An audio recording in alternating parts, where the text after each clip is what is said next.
வணக்கம். வணக்கம். செய்திகளிலிருந்து தொடர்கிறது. வாருங்கள். பல்வேறு நிகழ்ச்சிகள் அதையும் தாண்டி நாடாளுமன்ற திருத்தம் தாக்கல் செய்கிறோம் அதனால நாடாளுமன்றத்தில் பரபரப்பு பஞ்சம் இருக்காது, வாக்குவாதத்து பஞ்சம் இருக்காது பாஜக பாரதிய ஜனதா கட்சி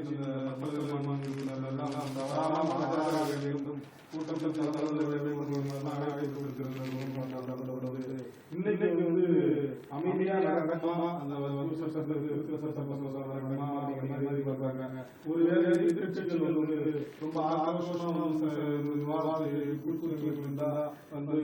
அவை வேலை குறிப்பிடப்படலாம் அப்படிங்கிற மாதிரி எதிர்பார்ப்பு அரசாங்கம் மத்திய அரசு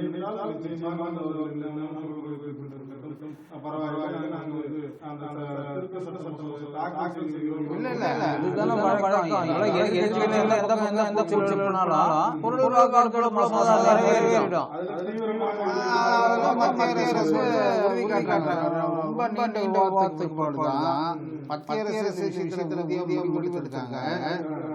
அதுல வந்து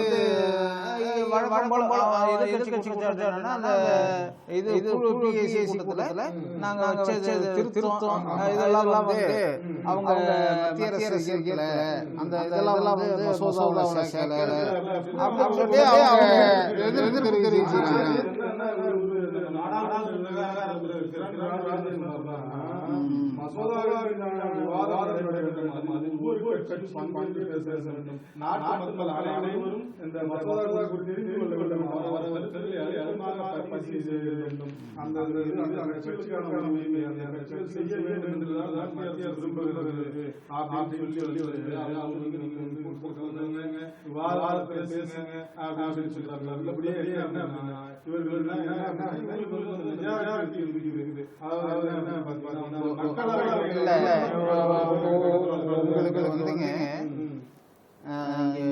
மத்திய அரசு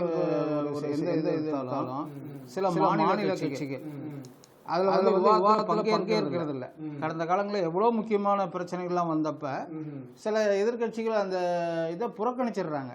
அது என்ன காரணம்னு கேட்டீங்கன்னா, நமக்கு ஏன் தேவையில்லாத ஒன்று எது முழு பழியும் அவங்கள போய் சேரட்டும், நமக்கு வாக்கு வங்கி அரசியல் வந்து நமக்கு பாதிக்காதவில்லை, இல்லை நாங்க சொன்னோம் அவங்க கேட்கல, யார் போயிட்டு இந்த கட்சி என்ன பேசுச்சு, இந்த எல்லாருமே நாடாளுமன்ற செயலகத்தில் அந்த பதிவுகள் இருக்கும். ஆனா அந்த பதிவுகளை எந்த மக்கள் வந்து யார் எத்தனை பேர் கேட்டு வாங்கி அதை பார்த்து இல்ல இல்ல நீ பேசுறது பொய், இல்ல நீ பேசுறது சரின்னு யாரும் சொல்ல போறது இல்லை. அந்த தைரியத்துல தான் பல அரசியல் கட்சிகள் விவாதங்கள் பங்கேற்கிறதுக்கு பதிலாக ஏதாவது ஒரு பிரச்சனை சொல்லி கூச்சல் குழப்பம். கடந்த காலங்களில் எடுத்துக்கிட்டீங்கன்னா மக்கள் எதிர்பார்க்கறது என்னன்னா, நீ அவங்க மசோதாவை தாக்கல் பண்றாங்க, சரி நீங்கள் விவாதத்தை அனுமதிக்கலன்னா நீங்க குறை சொல்லலாம், விவாதத்துக்கு அவங்க அனுமதிக்கிறதா சொல்றாங்க. அதுல பங்கேற்று உங்களுடைய கடமை செய்யணும். தீய நல்லது இருக்கு, அப்பதானே மக்களுக்கு தெரியும். அதுதானே நாளைக்கு நாடாளுமன்றத்துல பதிவாகும், பிற்காலத்துல அது ஒரு ஆவணமாகவும் இருக்கும், முன் சான்றுக்கு மற்றதுக்கு எல்லாத்துக்கும் பயன்படும். அதுதான் நாளைக்கு ஒரு பாதிப்பு வந்தா அதுதான் வந்து அந்த மக்களுக்கு பயனுள்ளதா இருக்கும். ஆனா இதையெல்லாம் புறக்கணிச்சுட்டு வெறும் அமளியை மட்டும் ஏற்படுது. நீங்க வேணா பாருங்க, நண்பகல் 12 மணி அளவு அவை ஒத்தி வைக்கப்பட்டதுன்னு செய்தி வரலாம். ஆனா இதெல்லாம் இது பண்ணிட்டு அமளி பண்ணிட்டு நாங்கள் கடுமையாக அந்த மசோதாவை எதிர்த்தோம். ஆனா எதற்காக நீங்க அந்த மசோதாவை எதிர்க்கிறீங்க? அதுல இருக்கிற சாதகன்னா பாதகன்றது எதிர்கட்சிகள் பேசணும். அதுதான் வந்து அதுக்காக தான் உங்களை இங்க இருந்து வாக்களிச்சு மக்கள் இந்த பிரதிநிதிகளை அனுப்பி வைக்கிறாங்க.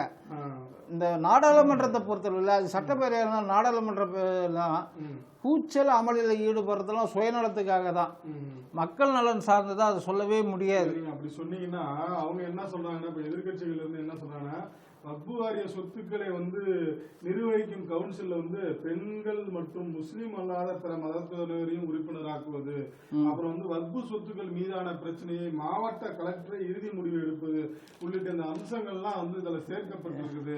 இதன் வாயிலாக என்ன பண்றாங்கன்னா வக்பு வாரிய சொத்து இதுல வந்து இதுல வந்து என்னன்னு கேட்டீங்கன்னா சில கட்சிகள் பின்வாங்கிறதுக்கு வந்து இந்த முஸ்லீம் அமைப்புகள், சில முஸ்லீம் அமைப்புகள்லாம் இருக்காங்கல்ல, இவங்க என்ன பண்றாங்கன்னா இப்போ வந்து முகலாயர்கள் மற்றவங்க அதுக்கு முன்னாடி வந்த முஸ்லீம் படையெடுப்புகள்லாம் போது வருவாங்க, கொள்ளையடிப்பாங்க, திரும்பி போயிடுவாங்க. ஆனா முகலாயர்கள் வந்து அவங்க அங்க அவங்களுக்கென்று அங்க நாடு கிடையாது, அவங்க ஒரு நாடோடி கூட்டம் மாதிரி அவங்க ஒரு படையெடுத்து வராங்க. இந்தியாவே அவர்கள் தான் ஆண்டார்கள் அப்படின்னு ஒட்டுமொத்தமா ஆண்டார்கள் அவர்கள் தான். இல்ல அவங்க இல்ல வரங்க இருங்க, படையெடுத்து வராங்க. படையெடுத்து வரும்போது அவர் ஒன்றும் இங்கே இருக்கக்கூடிய உள்நாட்டு அரசுகள் இருந்து இல்லையா, இவர்களுடைய ஆதரவு தான். அவர் ஒன்றும் பெரிய படைபலத்தோட எல்லாம் வரல, இவங்களுடைய ஆதரவோட தான் இங்க வெற்றி பெறார். முதல்ல பாபர் வந்து இங்க முகலாய ராஜ்யத்தை நிறுவுறார். ஏன்னாக்கா அவங்களுக்கு அங்க நாடு இருந்தா, மற்றவங்களுக்கு நாதர் ஷா வந்தாங்க, அவங்க வந்தாங்க, கஜின் எல்லாருக்குமே அவங்களுக்கு நாடுகள் இருந்து, அதனால இங்க வருவாங்க, செல்வ வளத்தை சுரண்டிக்கிட்டு அவங்க போயிடுவாங்க. இந்த செல்வ வளமே இல்லாத உலக வரலாற்றை எடுத்து பாத்தீங்கன்னா செல்வ வளமே இல்லாத அந்த இனங்கள் இருந்து இல்லையா, நாடுகள் தங்களுக்குன்னு ஒரு எதுன்னே தெரியாம இருந்து இல்லையா, அந்த நாடோடி அமைப்புல வந்தவங்க தான் எந்த இடத்துக்கு குடிபெயர்றாங்களோ அந்த இடத்துல போய் நிலைச்சி நின்றுடுவாங்க. இதுதான் வரலாறு. அது ஒரு இல்ல இல்ல அவங்க போய் அங்க இடம், அங்க போய் தங்கி அங்க ஏற்கனவே இருக்கிறாங்கல்ல பூர்வீக குடிகள். இது வந்து அமெரிக்காவில் கூட செவ்வியந்தர்களுக்கு அந்த நிலைமை தானே வந்தது. இது வந்து உலகம் பூரா இருக்கக்கூடிய இதுதான் பிரச்சனைகள் தான். அந்த அடிப்படையில் இவங்க முகலாய சாம்ராஜ்ய நிறுவனத்துக்கு அப்புறம் இங்க இருக்கிற எல்லாமே சொத்து பூராமே எங்களுதுன்றாங்க. அவங்க ஆட்சியில் இருந்தது எல்லாமே. அப்படி பார்த்தா பிரிட்டிஷ்காரன் தான் இந்தியாவே உருவாக்குன்னு தான் சொல்றாங்க.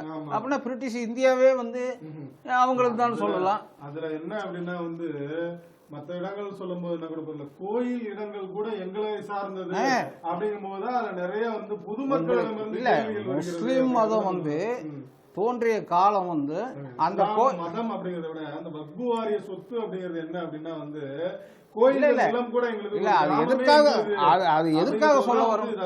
எதற்காக சொல்ல வரும்னா அந்த கோயில் தோன்றிய காலத்துக்கும் அந்த மதம் தோன்றிய அமைப்பு தோற்றுவிக்கப்பட்ட காலத்துக்கும் இடைவெளி பாத்தீங்கன்னா பெருசா இருக்கும்.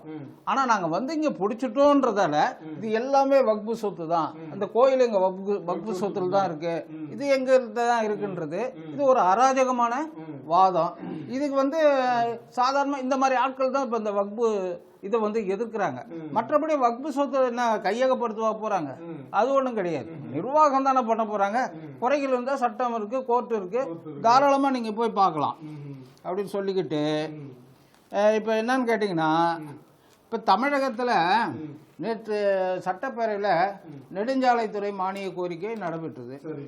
அங்க அதில் வந்து வேலு பேசும்போது என்ன சொல்றாருன்னா, தமிழகத்துல காலாவதியான 13 சுங்கச்சாவடிகளிலும் கட்டணம் வசூலிக்க விதிகளை மத்திய அரசு திருத்தி இருக்கு.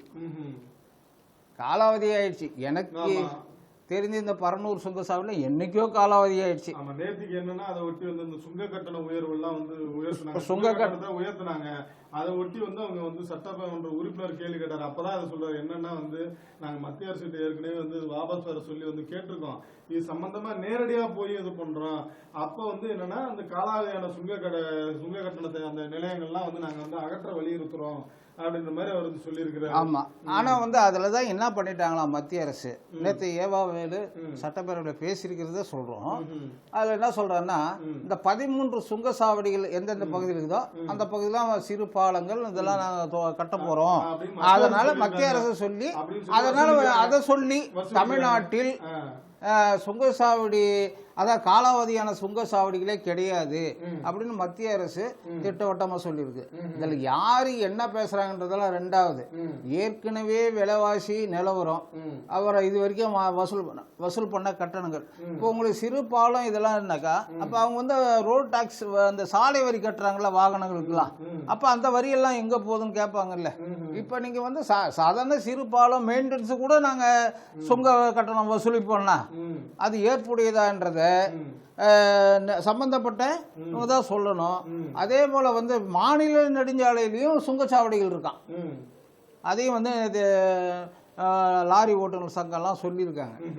இப்படிலாம் வந்து ஆளுக்கால் ஓம் பங்குக்கு நீ பாரு, என் பங்குக்கு நான் பாரு, நீ செய்யறத நான் சொல்றேன், நான் செய்யறத நீ சொல்லிக்க அப்படின்ற மாதிரி ஒரு அட்ஜஸ்ட்மெண்ட்ல போறாங்களோ மக்களை பத்தி. ஏன்னா ஒவ்வொரு சுங்கசாவடியில ₹1 வசூலிச்சா கூட அது நுகர்வோர்கள் தலையில் தான். ஏன்னா சரக்கு வாகனங்கள் எல்லாமே நுகர்வோர்கள் தலையில, மக்கள் தலையில் தான் விடுது. நீங்க சுங்க கட்டணம் உயர்த்துறீங்க, அதெல்லாம் ஒரு புறம் இருந்தாலும் கூட வந்து நெடுந்தூரம் வந்து பயணித்து வருகின்றதுனால் ஒவ்வொரு சுங்க கட்டணத்திலும் வந்து அதற்கான கட்டணத்தை இது பண்ணும்போது இவங்க என்ன பண்றாங்கன்னா, விவசாயிகளுக்கு உரிய விலையை தராமல் வந்து இங்க வந்து நுகர்வோர்களிடம் வந்து அதற்கான விலையை அதிகரித்து பண்ணும்போது வந்து உள்ளபடியே மக்கள் வந்து ரொம்ப பாதிக்கப்படுறாங்க. அதற்கும் ஒரு தீர்வு காண வேண்டும் அப்படிங்கறத மக்கள் பிரச்சனையை வந்து மக்கள் பிரச்சனையை விட எங்களுக்கு அரசு தான் முக்கியம், அதிகாரம் தான் முக்கியன்றதை விட அப்புறம் வந்து அப்படி ஆமா அவ்வளவுதான், அதான் நடக்கும். புரிந்து கொண்டால் நல்லது அப்படி அதான் மக்களுக்கான அரசா இருக்கிற வரைக்கும் மக்கள் நேசிக்க போறாங்க, அவ்வளவுதான் அப்படின்னு சொல்லிட்டு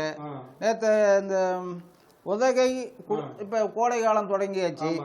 உதகை கொடைக்கானல் செல்லும் வாகனங்களுக்கெல்லாம் நேற்று வந்து கட்டுப்பாடு இ பாஸ் ஏற்கனவே இருக்கு.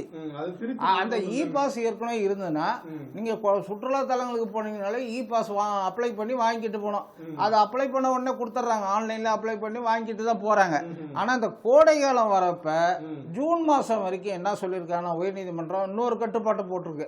அது என்ன கட்டுப்பாடுன்னு கேட்டீங்கன்னா, வார நாட்கள்ல 6000 வாகனங்களுக்கு மட்டுமே அனுமதி, வார இறுதி நாள் அதாவது விடுமுறை நாட்கள் 8000 வாகனங்களுக்கு அனுமதி அப்படின்னு ஒரு கட்டுப்பாட்டை. என்ன அப்படின்னா வந்துங்க, இப்போ இந்த சம்மர் வெக்கேஷன்லாம் வந்துருச்சு இல்லை, சம்மர் வெக்கேஷன்லாம் வந்து அந்த மலைத்தலங்களுக்கு வந்து மக்கள் வந்து சுற்றுலா பயணிகள் வந்து அங்க போய் ரொம்ப குமியுவாங்க. அதனால வந்து அங்க வாகன நெரிசல் ரொம்ப அதிகமா இருக்குது அப்படிங்கிற கணக்கு அதை வந்து கட்டுப்படுத்த வேண்டும் அப்படிங்கிறதுக்காக தான் இந்த நடைமுறையை கொண்டு வராங்க. அதுல என்ன ஒரு விஷயம் கேட்டீங்கன்னா, மக்கள் போறதால அங்க பிரச்சனை கிடையாது. சில வாகனங்களை பாத்தீங்கன்னா வெறும் 2 பேர் இருப்பாங்க. அந்த ஒரு வாகனம் அங்க 2 பேர் 3 பேருக்காக ஒரு வாகனம் போகும். அது போயிட்டு அங்க நிறுத்துறாங்க பாத்தீங்களா, அந்த இடத்துக்கு பெரிய பற்றாக்குறை வந்துருது. எங்க நிறுத்துறதுனே தெரியல. இவங்க பாட்டு எங்க தெருவுல அங்க இடம் எங்க கிடைக்குது அங்க இது பண்றாங்க. அங்க அப்படி நிறுத்திட்டு வராங்க மலைத்தளத்துல. அப்ப என்ன பண்றாங்கன்னா, இந்த உள்ளூர் ஜனங்க வந்து அவதிக்குள்ளாகிறாங்க. இப்ப திருவண்ணாமலையில கிரிவலம் போனாங்கன்னா ஒரே நாள்ல 10,000 10 லட்சம் பேர் 8 லட்சம் பேர் அங்க போகும்போது அன்றைக்கு திருவண்ணாமலை உள்ளூர் வாசிகள் பூரா என்ன செய்வாங்க தெரியுமா, கதவை சாத்தின்னு உள்ள பொறுத்துருவாங்க. ஏன்னா இயல்பு நிலை வந்து அங்க போகவோ வரவோ எந்த கடைகளிலும் வாங்கவோ அந்த இயல்பு நிலை இருக்காது. ஏன்னா அவங்க வாகனங்கள் பூரா தெரு ஃபுல்லா வர வாகனங்கள் பூரா நிறுத்திடுவாங்க. அதனால வேண்டி என்ன பண்ணுவாங்க, மக்களால் ஒரு வேலைக்கெல்லாம் வெளில போக முடியாது. அன்று நாள் அவங்களுக்கு அந்த பௌர்ணமி நாள் அவங்களுக்கு ஒரு இயல்பு நிலை பாதிச்சிடும். அதே போலதான் உங்களுக்கு வந்து வெளியூர் அந்த இயல்பு நிலை எப்ப மாறும்னா, வெளியூர்ல இருந்து ஒரு குறிப்பிட்ட தொகை ஒரே நேரத்துல போய் குவியும் போது இயல்பு நிலை மாறும். இப்ப வந்து அது ஒரு நாளைக்கு இருந்தா பரவாயில்ல, திருவண்ணாமலை ஒரு நாளைக்கு அட்ஜஸ்ட் பண்றாங்க. ஆனா கொடைக்கானல்ல ஒரு சீசன் மே மாசம் ஜூன் மாசம் வரைக்கும் போச்சுன்னு வச்சுக்கோங்க. அப்ப என்ன ஆகும், அவங்க வந்து மக்களுடைய இயல்பு 3 மாசத்துக்கு 2 மாசத்துக்குலாம் அவங்களால தாக்கு பிடிக்க முடியாது. அதனால வந்து அங்க பிரச்சனைகள் ஏற்படுது. அதுக்காக வேண்டி இந்த கட்டுப்பாட்டை கொண்டு வந்திருக்காங்க. பொதுவா வந்து இந்த கட்டுப்பாடு இன்னும் 6000ன்றதுல அதிகம். நாங்க என்ன சொல்றோம், ஒரு குடும்பம் போறாங்கன்னா ஒரு பெரிய வாகனங்கள்ல போகும்போது இந்த இட நெருக்கடி பிரச்சனை எல்லாம் வராது. இவங்க போட்ட கையில நிறைய வரமுறை அவங்களும் புது வாகனங்களை அதிகம் பயன்படுத்த வேண்டும் அப்படிங்கறத சொல்ல வேண்டியது. ஆமா அப்படின்னு சொல்லிக்கிட்டு இதுக்கு எல்லாரும் ஒத்துழைக்கணும். இது ஒத்துழைக்கணும். அந்த சூழலை புரிஞ்சுக்கிட்டு வெறும் வந்து ஏதோ அதை மீறணும் ஏதோ இது பண்ணணும்னு நினைக்காம மக்களும் இவங்களும் மகிழ்ச்சியா இருக்கணும்ல, அதனால இவங்களும் வந்து அதுக்கு ஒத்துழைக்கணும் அப்படின்னு சொல்லிக்கிட்டு, நாட்டுக்காக தியாகம் செய்தவர்கள் கம்யூனிஸ்டுகளாம் பிருந்தாகாரத்தை சொல்றாங்க. அது வந்து அந்த வரலாறுலாம் நம்ம அங்கே நெடியே பார்க்க முடியாது. ஒரு சில விஷயங்களை வேணா சில வரிகளில் சொல்லலாம். அப்படி பார்த்தீங்கன்னா, இப்போ மார்க்சிஸ்ட் கம்யூனிஸ்ட் கட்சியோட அகில இந்திய மாநாடு மதுரையில் நடக்க போகுதுங்க. இன்னைக்கு தொடங்குது. அப்படி தொடங்குற வேளையில் இவங்க அந்த மாநாட்டு கலந்துக்கிறதுக்காக வந்தாங்க. பிருந்தாகாரத்து, பிரகாஷ் காரத்து, அப்புறம் இந்திய கம்யூனிஸ்ட் கட்சி தோழமை கட்சி வச்சு அவங்க வந்து டி ராஜா இவங்களாம் வந்தாங்க. வரும்பொழுது இவங்க தான் சொல்றாங்க, நாட்டுக்காக தியாகங்கள் செய்தவர்கள் கம்யூனிஸ்டுகள், ஆனா எந்த ஒரு தொழிலாளி வர்க்க போராட்டத்தை எதை முன்னின்று கடைசி வரைக்கும் இவங்க நடத்தினாங்க. அது தெலுங்கானா போராட்டமா இருக்கட்டும், இல்ல மும்பை கடற்படை எழுச்சி போராட்டமா இருக்கட்டும், வரலாற்றுல எல்லா தகவல்களும் பதிவாகி இருக்கிறத பத்திலாம் இவங்க கவலைப்படுறதே கிடையாது. இவங்க இஷ்டத்துக்கு பண்றது. எதற்காக கட்சியை தடை பண்ணாங்க, எதற்காக தியாகங்கள் பண்ணியிருக்காங்க. தலைமை பண்ண மாதிரிலாம் ஒன்றும் கிடையாது. கட்சி அணிகள் தியாகங்கள் பண்ணியிருக்கலாம் அப்படின்னு சொல்லிக்கிட்டு மொழி கொள்கையில வந்து ஸ்டாலினுக்கு டி ராஜா பாராட்டு தெரிவிச்சிருக்காருங்க. ஆமா, போராடுகிறார். ஆனா மொழி கொள்கையில ஸ்டாலினை பாராட்டுறீங்க, எந்த வகை அதை பிரிச்சு சொல்லணும்ல. நாங்க தமிழுக்காக நிக்கிறாரு, இந்திக்காக இப்படி இருக்கிறாரு, அதனால இதுக்காக வேண்டி நாங்க பாராட்டுறோம்னு சொன்னீங்கன்னா அது அரசியல் தலைமைக்கு அழகு. அதை விட்டுட்டு நாங்க வந்து மொழி கொள்கை விஷயத்துல ஸ்டாலின் நிலைப்பாட்டா நாங்க ஆதரிக்கிறோம். என்ன நிலைப்பாடியா அதை சொல்லணும் இல்ல, அதை சொல்லாமலே சும்மா பாராட்டு தெரிவிச்சுட்டு போறது, இதெல்லாம் வந்து ஒரு கூட்டணி கட்சியை திருப்திப்படுத்துறதுக்கும் ஒரு இது அரசியல் ஆதாயத்துக்காகவும் செஞ்சுக்கிட்டு போறதா தான் சொல்லணும். சொன்னீங்கன்னா கூட்டணி கட்சியை திருப்திப்படுத்த வேண்டும் அப்படிங்கிறதுக்காக பண்றாங்க அப்படின்னு சொன்னீங்கன்னா, இங்க ஒருத்தர் வந்து பாத்தீங்கன்னா நம்ம முதலமைச்சர் பாத்தீங்கன்னா வந்து உள்ளபடியே வந்து ஒரு நல்ல விஷயம் பண்ணிருக்கிறாருங்க.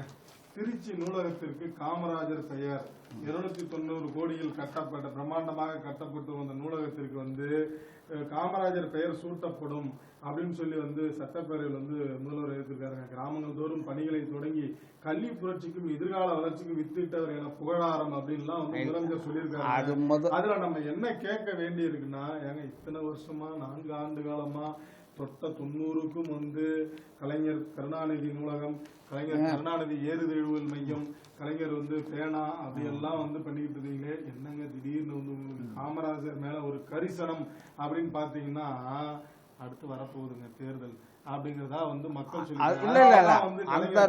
காமராஜர் பெயரையும் சூட்டு. அதுல இன்னொரு தகவல் என்னன்னு கேட்டீங்கன்னா, அந்த நூலகம் கட்டும் போதே காமராஜர் நூலகம் இது கருணாநிதி பேர்ல கலைஞர் நூலகம் நூற்றாண்டு நூலகம்ன்றதுதான் சொன்னாங்க. அதுக்குதான் அவர் என்ன சொல்றாரு பாத்தீங்கன்னா, இந்த மாதிரி வந்து நான் தான் அந்த நூலகத்துக்கு அடிக்கல் நாட்டின 290 கோடியில பொதுப்பணித்துறை 4 ஆண்டு சாதனைகள் தொடர்பான புத்தகத்தில தான் அந்த பேர் நான் பார்த்தேன். அது வந்து ஒரு பேர் கலைஞர் கருணாநிதியின் பெயர் இருக்கிறது, அதனால வந்து அதை மாற்றி வந்து அதுக்கு வந்து சொல்றாருங்க. என்ன சொல்றாருன்னா, கருணாநிதியால் கோட்டூர்புரத்தில் திறந்து வைக்கப்பட்ட நூலகத்துக்கு அண்ணா பெயர் அமைக்கப்பட்டது.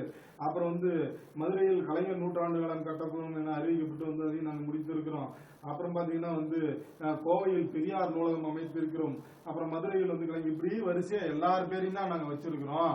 அதனால வந்து திருச்சியில் அமைக்கிறது வந்து காமராஜர் பேர் இல்ல அப்படின்னு நீங்க சொன்னீங்க இல்லையா, பட்டியலிட்டீங்க இல்லையா, அந்த மாதிரி பட்டியலிட்டு ஏன் மொத்தத்துக்கு கருணாநிதி நாடுன்னு பேர் வச்சுட்டு போங்களையா அப்படின்னு எதிர் விமர்சனங்கள் வந்ததால என்ன பண்றது, மறுபடியும் இதுக்கு பேர் வச்சா வேற மாதிரியா வந்துட்டா என்ன பண்றது, தேர்தல் வேற வருது, இத வேற அந்த நேரம் வச்சு ஏதாவது செஞ்சுட்டாங்கன்னா என்ன பண்றது, அது ஒரு அச்சத்தினுடைய வெளிப்பாடுன்னு கூட அதை சொல்லிக்கலாம்.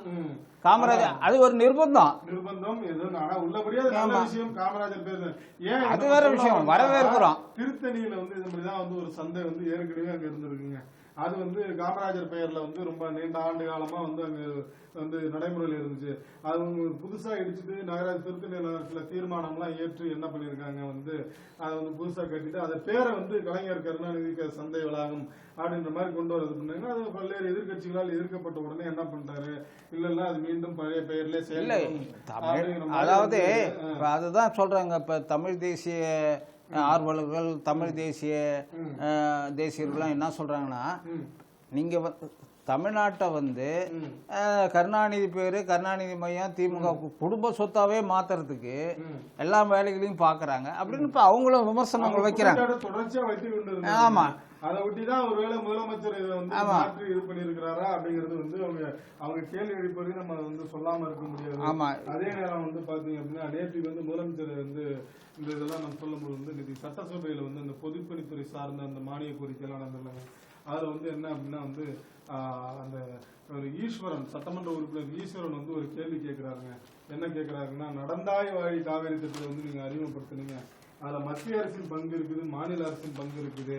மத்திய அரசு 60% அது பண்ணிருக்காங்க, மாநில அரசு 40% பங்கு இது பண்ணிருக்காங்க.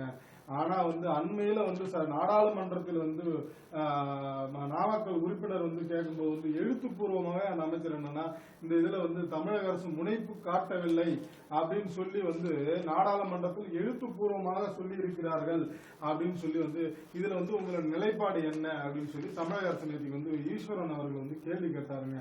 சரிங்களா? அந்த கேள்விக்கு வந்து நம்ம நீர்வளத்துறை அமைச்சர் துரைமுருகன் அவர்கள் பதில் சொல்லும்போது வந்து கேட்ட கேள்விக்கு பதில் சொல்லாம இல்ல வந்து மத்திய அரசு 60% கொடுக்குது, அதுக்கான நிதி எவ்வளவு, தமிழக அரசு இவ்வளவு நிதி கொடுக்குது, 40% பங்கு இருக்குது, அதுக்கு இவ்வளவு நிதி கொடுக்குது அப்படின்னு சொல்லிட்டு வந்து இந்த திட்டத்தை நாங்கள் கைவிடவில்லை, அது தொடர்பா வந்து நிதியை பெற வேண்டிய நடவடிக்கைகளை நாங்கள் எடுத்துக்கொண்டிருக்கோம்.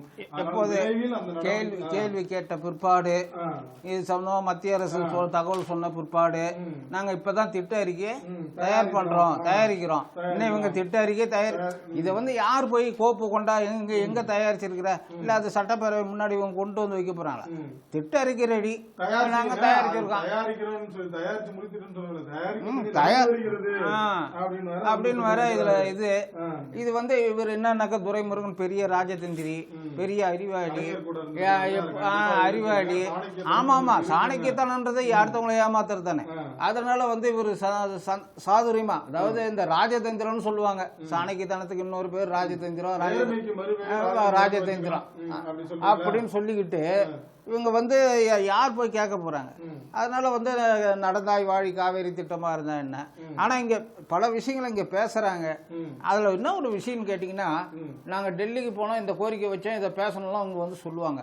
அதே நீங்க ஆர்டிஐல கேட்டீங்கன்னு வச்சுங்க, அப்படி ஒண்ணு இங்க பேசவே இல்லைன்னு அவங்க தகவல் சொல்லுவாங்க. சட்டமன்றத்துல வந்து ரொம்ப தவறான தகவலை எல்லாம் எவ்வளவு தகவல்கள் போயிட்டு இருக்கு. யாருக்கு அதாவது உங்களுக்கு விஷயம் என்னன்னு கேட்டீங்கன்னா, இந்தியான்றது ஒரு துணை கண்டம். இந்த துணை கண்டத்துல கிட்டத்தட்ட 140 கோடி மக்கள் வசிக்கிறாங்க. இந்த 140 கோடி எவ்வளவு பிரச்சனை, எத்தனையா நீதிமன்றங்கள், எத்தனையா அரசு எல்லாம் இருக்கு. இதுல யார் தோண்டி எதை பார்த்து என்ன கேட்க போறான்? தைரியம் தான். இவங்களெல்லாம் பார்த்து இவங்க கேட்க போறாங்களா? அடிச்சு விட பாத்துக்கலாம், காலப்போக்கில் அப்படியே யாராவது ஒருத்தன் 2 பேர் கேட்டா அவனுக்கு வாய் அடைக்கிறது எப்படின்னு பாத்துக்கினா போகுது. இந்த தைரியத்தில் தான் ஆட்சியாளர்கள் அதிகாரத்துக்கு வரவங்க தைரியமா தேர்தலில் வாக்குறுதி கொடுக்குறாங்க, தைரியமா ஆட்சிக்கு வந்தாலும் தைரியமா பண்றாங்க. ஆனா இவங்க ஒரு விஷயத்த கண்டுக்கிறது இல்ல, எதிர்கட்சிகள் வாங்கின வாக்குகளையும் தாம எவ்வளவு வாக்குகள் வாங்கி இருக்கிறதையும் கணக்கு போட்டு பாக்குறது இல்ல. நமக்கு எதிர்ப்பு அதிகமா ஆதரவு அதிகமான்றத இவங்க பாக்குறது இல்ல. அதனால வந்து ஏதோ நம்ம ஜெயிச்சிட்டோம், நாம தான் ராஜான்ற மாதிரி ஏதோ ராஜா இந்த மந்திரின்ற கணக்குல அரசு நடத்திக்கிட்டு இருக்காங்க அப்படின்னு சொல்லிக்கிட்டு, இப்ப பாருங்க இந்த வடகிழக்கு மாநிலங்கள் குறித்து வங்கதேச அந்த பொறுப்பாளரா இருக்கார்ல, இடைக்கால அரசின் தலைவரா இருக்கிறார்ல முகமது யூனுஸ், அவர் வந்து என்ன சொல்றாரு பாருங்க. சீனா கிட்ட போயிட்டு 7 மாநிலங்கள் அங்க இருக்குது, அவங்க வரணும்னா அந்த பெருங்கடல்ல வந்து இது பண்ணா எங்களை தாண்டி தான் வந்தாகணும் அப்படிங்கிற மாதிரி. இல்ல, வங்கதேசத்துக்கு பொருளாதாரத்தை இது பண்ணுங்க, நாங்க வந்து இந்தியாவை எங்க இதில் தான் வரோம், வங்கதேசம் மார்க்கமா நீங்க எல்லாத்தையும் கொண்டு வாங்க அப்படின்னு சொல்லி. அது மட்டும் இல்ல, அந்த வடகிழக்கு மாநிலங்கள்ல அந்த பிரதேசங்கள் சீனா சில பிரதேசங்கள் மேல உரிமை கொண்டாடுது, அதற்கும் ஆதரவா இவர் பேசிட்டு வந்திருக்காரு. அப்படி பேசின வகையில இதற்கு வந்து அந்த அசாம் மாநிலம், மணிப்பூர் இவங்கெல்லாம் வந்து கண்டனம் தெரிவிச்சிருக்காங்க. ஆனா ஒரு விஷயத்த மட்டும் அவர் சொல்ற, இந்திய பெருங்கடலில் ஒரே பாதுகாவலம் வங்கதேசம் விளங்குகிறது. இந்த விடுதலை புலிகள் வந்து அழிக்கப்பட்ட விஷயத்துல ஏன் எல்லா நாடுகளும் கூட்டு சேர்ந்து அதுக்கு ஆதரவா இருந்தாங்கன்னா, இந்து கடல் பிரச்சனை தான் பெரிய பிரச்சனையே. இந்து கடல்ல விடுதலை புலிகள் வந்து மீறி அங்க எதுவும் பண்ண முடியாது. இல்ல அதான் என்னன்னா, இந்த விடுதலை புலிகளை மீறி அப்படிங்கிறத விட விடுதலை புலிகள் இருக்கிறதை நம்ம இந்தியாவை எந்த தொந்தரவுக்கும் உள்ளாக்க முடியாது அப்படின்றது ஒரு காரணமாக வந்து விடுதலை புலிகள் வந்து இந்தியாவுடன் வந்து அவர்கள் கருத்து வேறுபாடு இருந்தாலும் இந்தியாவிற்கு எதிராக, இந்தியாவின் நலனுக்கு எதிரான எந்த விஷயங்களும் நாங்கள் தலையிட மாட்டோம் அப்படின்னு வந்து உறுதியா இருந்தாங்க. சீனா போய் அவங்கள்ட்ட இல்ல, அவங்க அமெரிக்கா வந்து திரிகோணமலை எல்லாம் குத்தகை கேட்டும் போது ஒத்துக்கிட்டு இருந்தாலே நீங்க அங்க வந்து இந்திய படையோ அல்லது மற்றவங்களோ போயிருக்க முடியாது. ஆனா வந்து அவங்க வந்து இந்தியாவுக்கு எதிராக அவர் வந்து விடுதலை புலிகள் தலைவரே என்ன சொன்னார், ஈழம் எங்கள் தாய் நாடு, ஆமா இந்தியா எங்கள் தந்தையர் நாடு ஆமா அப்படின்னு தான் சொன்னாரு. பிரிச்செல்லாம் சொல்லல. அப்படி இருக்கிறச்ச இது எந்த அளவுல ராஜதந்திரம், அந்த வெளிநாட்டு கொள்கை ஒரு வகுப்பாளர்கள் இருக்காங்களே இவங்களுடைய என்ன தீர்க்கமான சிந்தனைங்க. ஆனால் ஒன்று மட்டும் உறுதியாயிடுச்சு, உங்களுக்கு வந்து இன்னைக்கு தெற்கெல்ல இந்து கடல் இன்னைக்கு பாதுகாப்பற்ற பிரதேசமா ஆக்கிட்டீங்க, நீங்களே ஆக்கிட்டீங்க. இப்ப என்ன ஆச்சுன்னு கேட்டீங்கன்னா இப்ப எல்லாம் ஒவ்வொரு நாடும் அங்க வரான். ஆமா, ஒரு புறம் வந்து இலங்கையில வந்து சீனா காலின் இருக்கு, ஒரு புறம் நேபாளத்துல இது பண்றாங்க, ஒரு புறம் வங்காளதேசத்துல இது பண்றாங்க. உங்களுக்கு ஒரு பகுதியை நீங்க இல்ல, உங்களுக்கு ஏற்கனவே மும்முனையில பிரச்சனை இருக்கு, நான்காவது முனையில பிரச்சனை இல்லாமலே இருந்தீங்க, நான்காவது முனையில நீங்க பிரச்சனை ஏற்படுத்திக்கிட்டீங்க. அதனுடைய விளைவு. ஆனா இது வந்து சொல்ல போனா காங்கிரஸோடைய அகம்பாவமான அந்த வெளிநாட்டு கொள்கை இருக்குல்ல, அப்படிதான் சொல்லணும். காங்கிரஸோட வெளிநாட்டு கொள்கை இருக்கு பாருங்க, மிக மிக ஆமா அகங்காரமான வெளியுறவு கொள்கை அது. அந்த வெளியுறவு கொள்கையை இப்ப இருக்கிற பாஜக அரசு மறுபரிசீலனை செஞ்சு மாற்றம் செஞ்சா அது இந்தியாவினுடைய ஒட்டுமொத்த இந்தியாவின் நலனுக்கு நல்லதா இருக்கும்.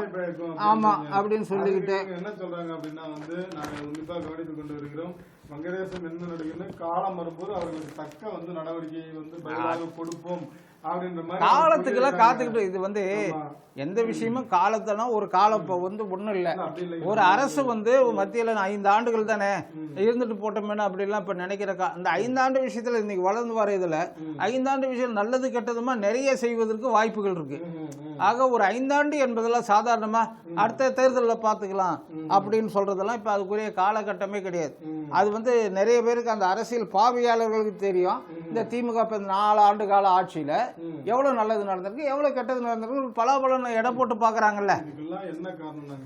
இந்த பிரிவினைகள் போது, நாடு பிரிந்த போது வந்து நம்ம அப்போதே வந்து தொலைநோக்கு திட்டத்தோட வந்து சில எல்லைகளை இப்ப எப்படி வந்து நம்ம வந்து முல்லை பெரியாறு இருக்கிற அணையை வந்து அந்த தேக்கடிப்பு இதெல்லாம் விட்டு விதானாங்களோ அத மாதிரி வந்து நம்ம இந்தியா பாகிஸ்தான் இல்ல இந்தியா வங்களாதேசம் இந்த பாகிஸ்தான் வங்களாதேசம் பிரியும் போது சில பகுதிகளை இந்தியாவோடு நினைத்திருந்தால் எதிர்கால நோக்குன்னு அதை அப்படியே செயல்பட்டு தான் இந்த பிரச்சனை எல்லாம் ஈடா இருக்காது. இல்ல அது வந்து அது நம்ம வரலாறு, அது நம்ம வேற ஒரு தளத்துல விவாதிக்கலாம்.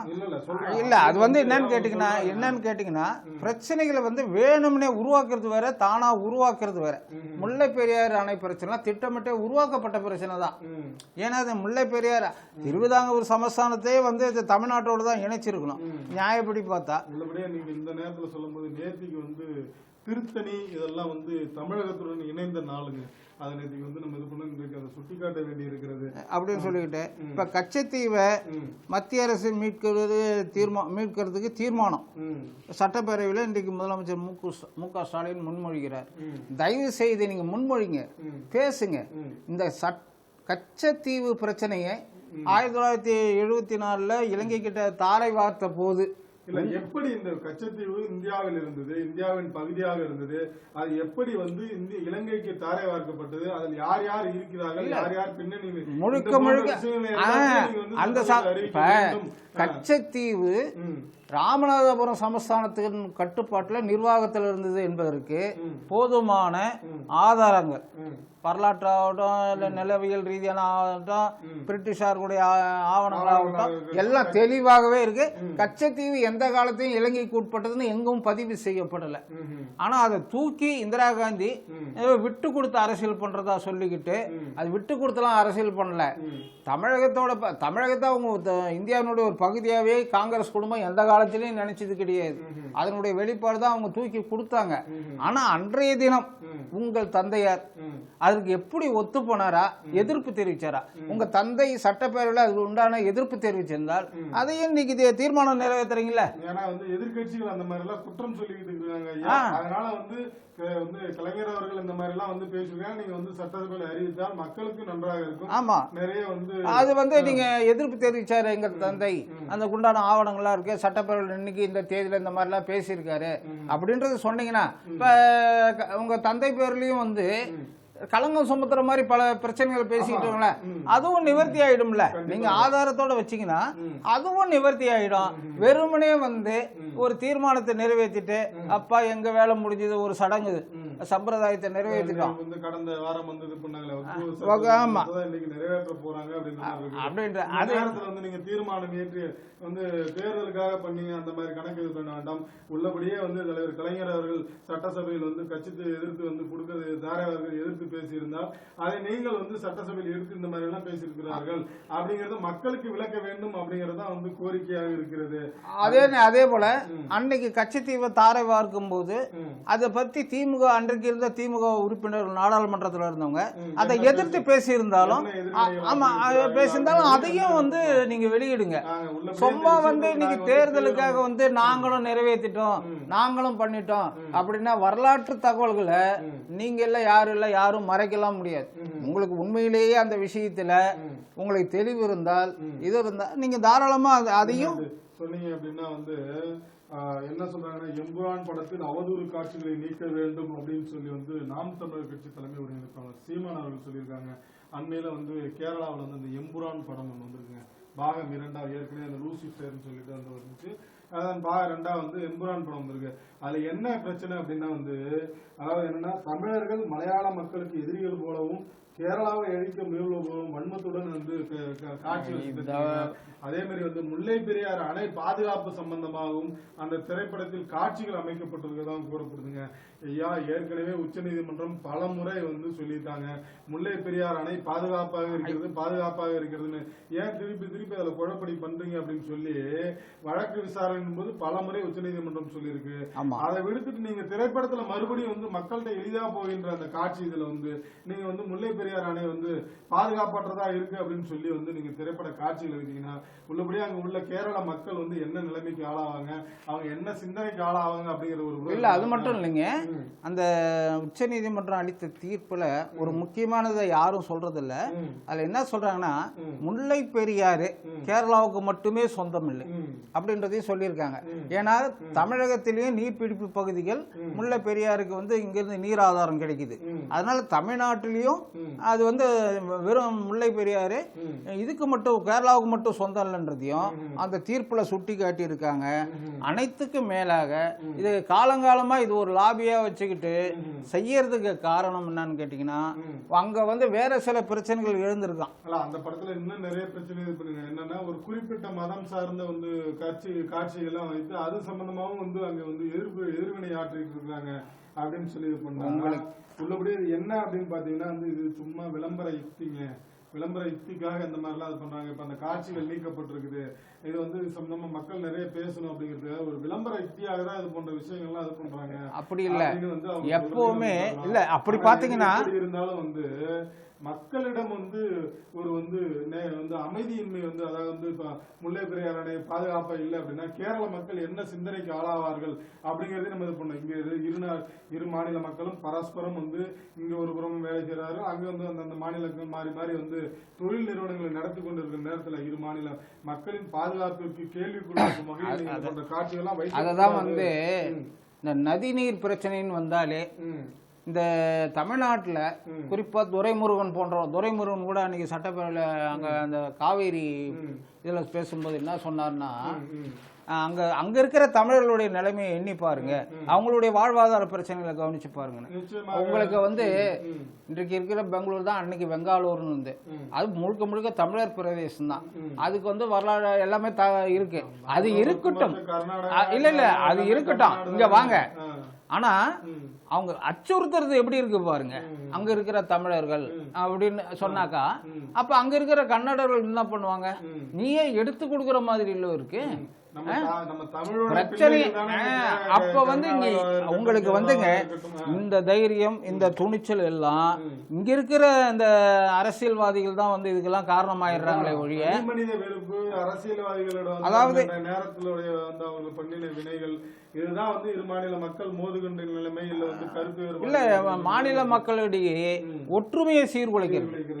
இந்த மாதிரி விஷயங்கள்ல இந்த மாதிரி அரசியல்வாதிகள் இந்த மாதிரி பேசி மக்களிடையே அமைதியை சீர்குலைக்கிறது, மக்களிடையே மோதலை உருவாக்குறது, அப்புறமா பஞ்சாயத்து போய் பேசுறது, அந்த பஞ்சாயத்துல ஒரு பெரிய மனுஷனா காட்டினா அரசியல் முதல் எடுக்கிறது, இதுதான் நடந்துகிட்டு இருக்கு அப்படின்னு சொல்லிக்கிட்டு எது எப்படி இருந்தாலும் வந்து இந்த செய்திகள் நிகழ்ச்சி நிறைய செய்திகளை நாம் பார்த்தோம். மீண்டும் நாளை சந்திப்போம். அதுவரை நன்றி, வணக்கம். வணக்கம்.